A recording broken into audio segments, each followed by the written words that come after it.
Hello students, chapter number 8 human health and disease में अब हम पढ़ते हैं एडोलसेंस एंड ड्रग और अल्कोहल एब्यूज, किशोरावस्था और ड्रग या अल्कोहल का कुप्रयोग और दुरुपयोग।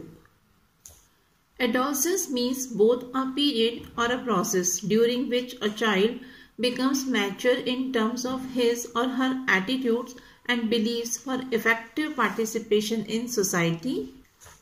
Adolescence किशोरावस्था का अर्थ एक अवधि, a period और एक प्रक्रिया, a process दोनों से है, जिसके दौरान एक चाइल्ड सोसाइटी में अपनी इफेक्टिव पार्टिसिपेशन के लिए अपने एटीट्यूड और बिलीफ के अनुसार मैच्योर होता है। The period between 12 to 18 years of age may be thought of as adolescence period. 12 to 18 year की एज की अवधि को, पीरियड को एडोलसेंस माना जाता है। In other words, adolescence is a bridge linking childhood and adulthood. दूसरे शब्दों में एडोलसेंस चाइल्डहुड और एडल्टहुड को जोड़ने वाला ब्रिज है। Adolescence is accompanied by several biological and behavioural changes. किशोरावस्था या हम बोल सकते हैं एडोलसेंस के साथ साथ उनमें अनेक बायोलॉजिकल और बिहेवियरल चेंजेस आते हैं। Adolescence thus is a very vulnerable phase of mental and psychological development of an individual.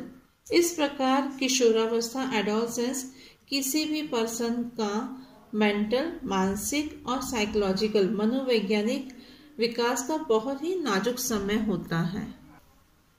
Curiosity, need for adventure and excitement and experimentation constitute common causes which motivate youngsters towards drug and alcohol use.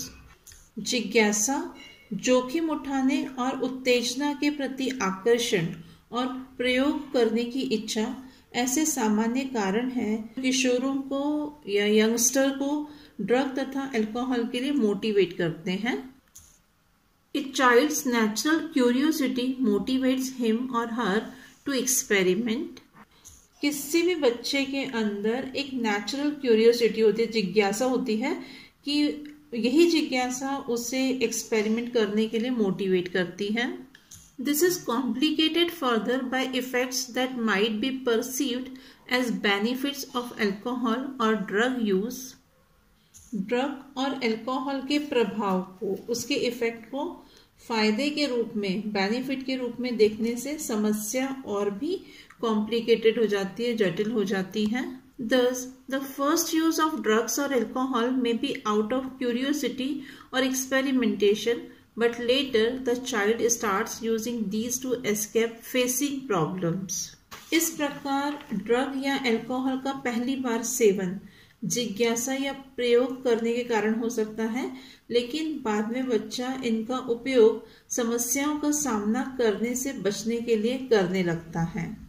Of late stress from pressures to excel in academics or examinations has played a significant role in persuading the youngster to try alcohol and drugs. पिछले कुछ समय से शैक्षिक क्षेत्र में या परीक्षा में सबसे आगे रहने के दबाव से उत्पन्न तनाव ने भी किशोरों को अल्कोहल या ड्रगों को आजमाने के लिए फुसलाने में महत्वपूर्ण भूमिका निभाई है। The perception among youth that it is cool or progressive to smoke, use drugs or alcohol is also in a way a major cause for youth to start these habits. युवकों में यह बोध भी कि स्मोकिंग करना, drug या alcohol का उपयोग पर्सन के कूल या प्रगति का प्रतीक है, यही इन आदतों को शुरू करने का मुख्य कारण होता है। Television, movies, newspapers, internet also help to promote this perception. इस बोध को बढ़ावा देने में टेलीविजन, सिनेमा, समाचार पत्र, इंटरनेट ने भी सहायता की है। Other factors that have been seen to be associated with drug and alcohol abuse among adolescents are unstable or unsupportive family structures and peer pressure. किशोरों में ड्रग और अल्कोहल के कुप्रयोग या दुरुपयोग के अन्य कारणों में परिवार के ढांचे में अस्थिरता होना, या एक दूसरे को सहारा देने का अभाव होना तथा मित्रों का प्रेशर भी होता है। अब हम पढ़ेंगे addiction and dependence. Because of the perceived benefits drugs are frequently used repeatedly. यह समझना और यह सोचना कि ड्रग लाभकारी है इन्हें बार बार लेने का कारण है। The most important thing which one fails to realize is the inherent addictive nature of alcohol and drugs. सबसे इम्पॉर्टेंट बात यह है कि अल्कोहल और ड्रग की इनहेरेंट एडिक्टिव नेचर होता है, लेकिन कोई भी व्यक्ति इस बात को समझ नहीं पाता। Addiction is a psychological attachment to certain effects such as euphoria and a temporary feeling of well-being associated with drugs and alcohol. These drive people to take them even when these are not needed or even when their use becomes self-destructive. Drugs और alcohol के कुछ प्रभावों के प्रति लत होना एक मनोवैज्ञानिक आसक्ति है। ये वो प्रभाव है जिसमें व्यक्ति को सुख का आभास होता है या वो अपने आप को बहुत भला चंगा महसूस करता है। इस तरह की अस्थायी भावना होती है जो व्यक्ति को उस समय भी ड्रग एवं अल्कोहल लेने के लिए प्रेरित करने से जुड़ी है, जबकि उनकी ज़रूरत नहीं होती है या उनका इस्तेमाल जो है वो सेल्फ डिस्ट्रक्टिव हो सकता है, आत्मघाती हो सकता है। With repeated use of drugs, the tolerance level of the receptors present in our body increases. Drugs के बार बार यूज करने से हमारी बॉडी में जो रिसेप्टर्स प्रेजेंट रहते हैं उनकी टॉलरेंस पावर जो होती है उसका लेवल जो होता है वो इंक्रीज हो जाता है। Consequently, the receptors respond only to higher doses of drugs or alcohol, leading to greater intake and addiction. जिससे क्या होता है कि जो रिसेप्टर्स होते हैं वो ड्रग्स या अल्कोहल की केवल ज़्यादा से ज़्यादा मात्रा के प्रति वो रिस्पॉन्ड करते हैं, जिसके कारण ज़्यादा से ज़्यादा मात्रा में लेने की लत पड़ जाती है। However, it should be clearly borne in mind that use of these drugs even once can be a forerunner to addiction. लेकिन एक बात हमें दिमाग में बिल्कुल स्पष्ट कर लेनी चाहिए, हमारे दिमाग में ये बिल्कुल स्पष्ट होना चाहिए कि इन ड्रग्स को अगर हम एक बार लेते हैं तो एक बार लेने से भी पर्सन जो होता है वो इसका एडिक्ट हो सकता है, वो एडिक्टिव बन सकता है।